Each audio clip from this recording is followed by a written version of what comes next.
堅係短打，我哋諗起乜就講乜，無論天南地北，乜鬼嘢都攞嚟噏一噏。話題冇定，主持人冇定，嘉賓冇定，幾時出街都係冇定。總之無定向風，就係堅係短打。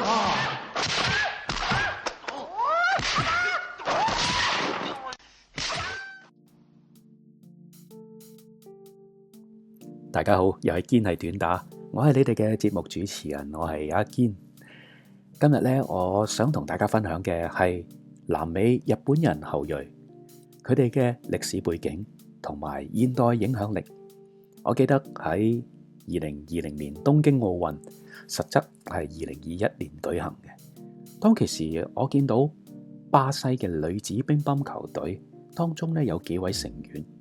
佢哋個樣固自然啦，巴西佢南美人樣啦，巴西人樣啦，冇問題啊。但係介紹佢哋嘅時候，佢個姓係分別係 Takahashi， 另外有一位叫做 Yamada， 有一位佢仲話係 Kumahara， 全部係日本人嘅姓嚟嘅。咁我就開始好好奇啦。我亦都係諗起好多年之前，我認識有南美嘅朋友去到香港，佢個樣又有少少日本人，應該話亞洲人嘅樣。佢個姓亦都係有日本嘅姓氏，就係因為呢啲種種嘅經驗啦，見到而令至到我去反思，開始想去揾呢方面嘅資料去同大家分享。其實佢哋全部都係日裔嘅巴西人，甚至乎係日裔嘅後第二代或者第三代。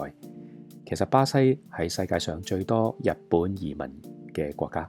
早喺1908年，第一批日本移民呢就坐笠戶丸號嘅船抵達到巴西。當時主要去咖啡農場（coffee farm） 嗰度工作。之後咧就越嚟越多日本嘅家庭移居巴西，尤其是係集中喺聖保羅一帶。經過100年之後，日裔嘅社群咧已經喺巴西嗰度扎根。今日去估計已經超過200萬人係日本日裔巴西人。雖然喺文化上咧已經充分融合，講葡萄牙文，食地道嘅巴西菜，支持巴西國家隊啊！但係好多家庭咧，佢都保留咗日本嘅姓氏，甚至仲會識講少少嘅日文。或者佢哋會慶祝某一啲傳統嘅日本節日。喺運動嘅領域，特別喺乒乓球呢一類受亞洲影響嘅項目咧，日裔巴西人咧係有好突出嘅表現譬如頭先我所講啦，Bruna Takahashi， 佢係其中一位有潛力嘅年輕球員啊！喺南美亦都係數一數二嘅乒乓球隊啊，多次代表巴西參加國際賽。我透過呢3位球員，唔單止認識到巴西運動界嘅多元化，亦都令我認識到日本文化點樣喺南美洲落地生根，成為巴西多元化拼圖嘅不可缺少嘅一部分。我哋唔單止去探討日裔嘅巴西人，我哋擴闊啲去睇日裔嘅南美人，甚至乎佢哋嘅後代。提到南美洲嘅人口組成，好多人都會自然會諗到西班牙啦、葡萄牙裔嘅殖民啦，或者原住民。大家都知道啦，南美洲係俾西班牙統治過，所以整個南美洲有90%都係用西班牙文嚟去做語言嘅。但係南美洲亦都孕育住一個好重要嘅亞洲族群，就係日本人嘅後裔。佢哋唔單止深深影響到當地嘅經濟、文化、政治，更加成為亞洲與拉丁美洲重要結合嘅橋梁。日本人喺19世紀末至到20世紀初陸續遷移到南美，喺好多原因驅使之下嘅結果嚟嘅。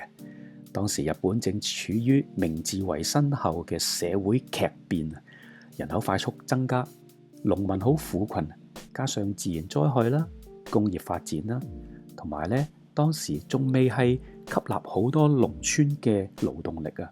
咁過剩嘅勞動力點去處理呢？促使到政府推動海外移民政策。嗱，同時間咧，喺南美洲某一啲國家，特別係巴西同埋秘魯，佢係去尋找一啲可靠嘅勞動力，以補足咧奴隸制度廢除咗之後冇咗嘅勞動力呢一個缺口。日本同埋巴西喺1907年簽訂咗移民協議，第一艘船載有日本移民嘅笠戶丸喺1908年抵達到聖保羅港口，展開為期第一波大規模嘅移民。之後數十年間，日本移民陸續抵達秘魯、阿根廷、玻利維亞、巴拉圭，佢哋多數從事農業啦、礦業啦，同埋一啲小型嘅商業活動。我哋嚟探討下日本裔嘅社群，佢點樣穩定地去融合當地社會。日本移民強調家庭、教育、紀律，唔少人喺當地艱苦嘅條件之下咧，亦都打拼出一片天地。佢哋有自己嘅學校、寺廟、社區機構，佢哋既保留日本文化，亦都逐漸去融合當地嘅社會。雖然喺第二次世界大戰期間，亦都遭受到歧視同埋財產沒收，尤其喺巴西同埋秘魯。但係戰後佢哋再次重新站穩陣腳，又再培養出一代又一代對南美社會貢獻良多嘅後裔。我哋而家探討下當代嘅日本人後裔點樣喺當地從政治到流行文化點樣去融入其中。喺南美好多個國家，日本人後裔已經躋身到社會各個嘅階層。其中咧，最大家所熟悉嘅例子就係秘魯嘅前總理藤森謙也，Roberto Fujimori。佢係喺1990年至到2000年間執政，成為全球首位日裔嘅國家元首。雖然咧政治生涯備受爭議，但係已經標誌住日裔社群融入咗當地嘅主流政治舞台。喺商業同埋科技方面，好多日本裔嘅企業家同埋專業人士喺巴西、阿根廷等地咧，亦都表現傑出嘅。佢哋喺舞蹈、習舞嗰個舞蹈，唔係跳舞個舞蹈啊，飲食啦、動漫啦、書法等等唔同嘅文化領域咧，推廣日式美學，影響深遠。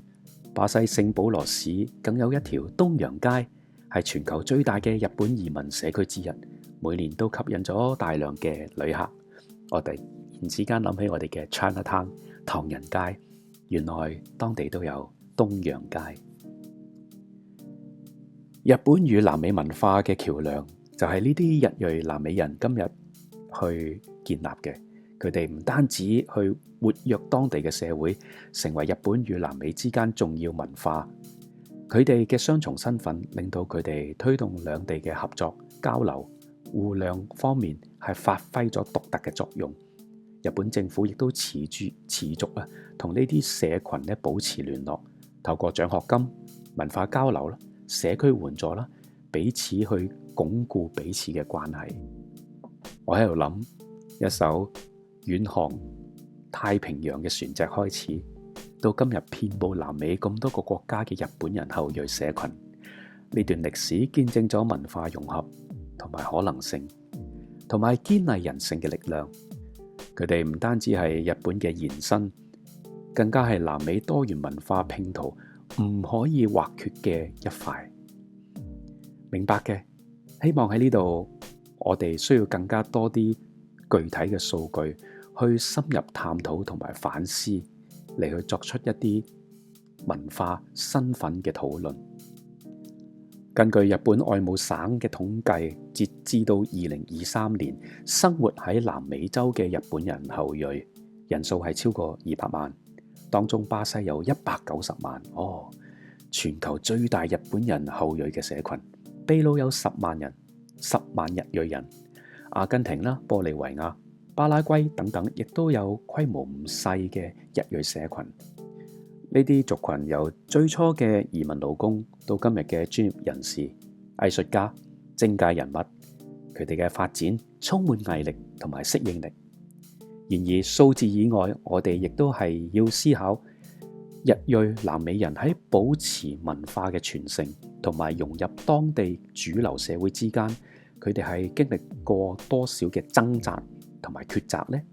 第二、第三代嘅日裔人士，往往喺語言同埋身份認同之間呢，係產生咗矛盾。佢哋當中有啲日裔嘅人士係唔識得日文，亦都從未踏足過日本，但係呢，又喺社會入邊標籤為外來者。而呢啲日裔嘅青年積極參與當地嘅社會運動、文化創作，希望為自己嘅族群尋求新嘅定位。另一方面，我哋亦都要關注下佢哋與當地嘅原住民同埋非裔社群之間嘅關係。日裔社區咧，普遍被視為成功守紀律嘅象徵，亦都享有一定嘅經濟地位。呢啲形象咧，有時亦都係加速咗唔同族群之間嘅張力同埋誤解。點樣喺多元共融之中尋找到真正嘅平等同埋文化交流與尊重呢？其實呢個亦都係當地南美社會嘅重大課題之一。最後，日裔社群亦都提醒咗我哋，移民唔係一段經濟遷移嘅歷史，而係一種文化續寫同埋身份重塑嘅過程。佢哋係日本文化嘅傳承者，亦都係南美文化嘅再創造者。喺全球化同埋本地化衝突交織嘅時間，佢哋嘅故事係值得我哋細心去閱讀同埋反思。我係你哋嘅節目主持人，我係阿堅，多謝大家聽堅係短打。